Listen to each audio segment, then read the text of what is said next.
당신이 뭔데? 이런 이야기 길거리에서 한번 들어보셨을 겁니다. 젊은이가 연세 드신 분에게 함부로 말하는 것을 듣는 거, 이제는 낯설지 않습니다. 자녀들이 부모들에게 함부로 말하는 것, 이것도 이제는 흔한 일이죠. 꼰대 같은 어른들이 젊은이들에게 절제되지 않는 말을 하기도 하고요. 이렇게 나이 든 사람이든 젊은이든 서로 막말하는 시대가 되었습니다. 오늘 사도 바울은 나이 든 자와 젊은 자 서로 어떻게 대해야 하는지 말하고 있습니다. 디모데전서 5장 1절에서 16절 말씀 같이 살펴보겠습니다. 바울은 늙은이를 꾸짖지 말라 이렇게 이야기했는데요. 이 말은 무슨 말일까요? 부드럽게 권하고 아버지에게 말하듯 하라는 의미였죠. 젊은이들에게는 남에게 하듯 하지 말고 형제를 대하듯 하고, 늙은 여자는 어머니를 대하듯 젊은 여자는 깨끗함으로 가정의 누나 혹 여동생을 대하듯이 그렇게 대하라고 이야기했습니다. 1절에서 2절 말씀 같이 읽어보겠습니다. 늙은이를 꾸짖지 말고 권하되 아버지에게 하듯 하며 젊은이에게는 형제에게 하듯 하고 늙은 여자에게는 어머니에게 하듯 하며 젊은 여자에게는 온전히 깨끗함으로 자매에게 하듯 하라. 바울은 그 시대의 약자였던 과부를 존귀히 여기라고 이야기했습니다. 이건 쉽지 않죠. 존귀하지 않은 사람을 존귀하게 여긴다는 건 쉬운 것은 아닙니다. 만일 과부에게 자녀들 혹 손주들이 있으면 먼저 자기 집에 계신 어른들을 돌보라고 이야기했습니다. 그리고 효를 행하라 이렇게 말했습니다. 다른 사람을 돌보는 것도 좋지만 먼저 홀로 된 부모님을 케어하라 이렇게 이야기했습니다. 저도 사역자지만 제가 부모님에게 어떤 일이 있으면 먼저 달려갑니다. 예배가 있을 땐 예배를 드리고 달려가겠지만 일단은 제 개인적인 일이나 어떤 일이 있을 때 그런 것들을 뒤로 하고 부모님이 아프면 이렇게 달려갈 수밖에 없죠. 그래서 아버지가 치매에 걸렸다는 이야기를 들었을 때 제가 매일 집에 이렇게 아침마다 갔습니다. 가서 아버지를 일으켜 드리고 또 씻겨도 드리고 이렇게 했는데요. 그래도 아버님이 차도가 있게 좋아지셔서 지금은 매일 이렇게 가지 않지만 부모님이 아프시면 어쩔 수 없이 돌봐야 하는 것이죠. 그런데 바울 시대에는 사역을 하고 교회를 섬긴다는 사람들 중에서 가족을 돌보지 않은 사람이 있었다라는 거예요. 그래서 과부가 자녀나 손주가 있었지만 보살핌을 받지 못했다라는 것이죠. 그래서 바울은 3절에 참 과부인 과부를 존대하라 이렇게 이야기했습니다. 4절에 만일 어떤 과부에게 자녀나 손자들이 있거든 그들로 먼저 자기 집에서 효를 행하여 부모에게 보답하기를 배우게 하라. 이것이 하나님 앞에 받으실 만한 것이니라 이렇게 말했습니다. 특히 바울은 8절 말씀에 누구든지 자기 친족, 특히 자기 가족을 돌보지 아니하면 믿음을 배반한 자요 불신자보다 더 악한 자니라 이렇게 이야기했습니다. 우리 믿는 자 중에서 부모님에게 잘 못하는 사람들이 있습니다. 여러분 부모님에게 용돈을 드리고 있나요? 부모님이 살아계시다면 우리가 부모님이 살아계실 때 용돈을 드려야 돼요.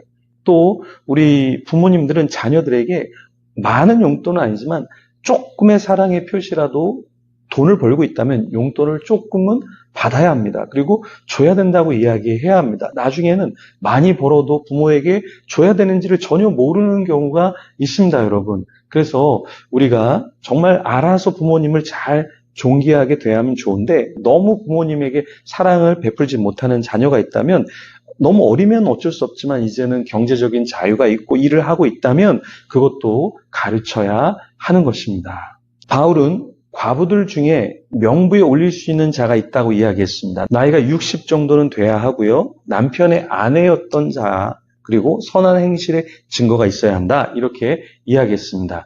최근에 우리 권사님 두 분이 65세가 돼서 이제 지하철을 무료로 이용할 수 있는 그런 자격이 주어졌다. 그래서 카드를 받으면 되는데 안 받고 싶다.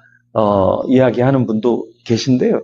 네, 예전에는 60 정도가 과부, 그러니까 나이가 어느 정도 된 어르신이라고 생각을 했습니다. 요즘에는 60 그럼 되게 젊게 생각하기도 하는데요. 어쨌든 바울이 이야기하는 것은 어느 정도 나이가 든 사람, 그 중에서 정말 과부인 사람, 이 사람을 교회가 돌봐야 한다라는 이야기를 하는 것이죠. 그리고 또 바울이 무엇을 얘기하냐면 젊은 과부는 올리지 말라 이렇게 얘기했어요. 11절에 보면 젊은 과부는 올리지 말지니 이는 정욕으로 그리스도를 배반할 때에 시집가고자 함이니, 그러니까 젊은 과부는 너무나 빨리 자기가 정욕적으로 그리스도를 배반할 수도 있고 시집을 가려고 할 수도 있다라는 거예요. 그래서 바울은 젊은 과부에게 특별히 뭐라고 얘기했냐면 젊은 과부는 시집가서 아이를 낳고 집을 다스리고 대적에게 비방할 기회를 조금도 주지 말라 이렇게 이야기를 했습니다. 14절에 이렇게 이야기했죠.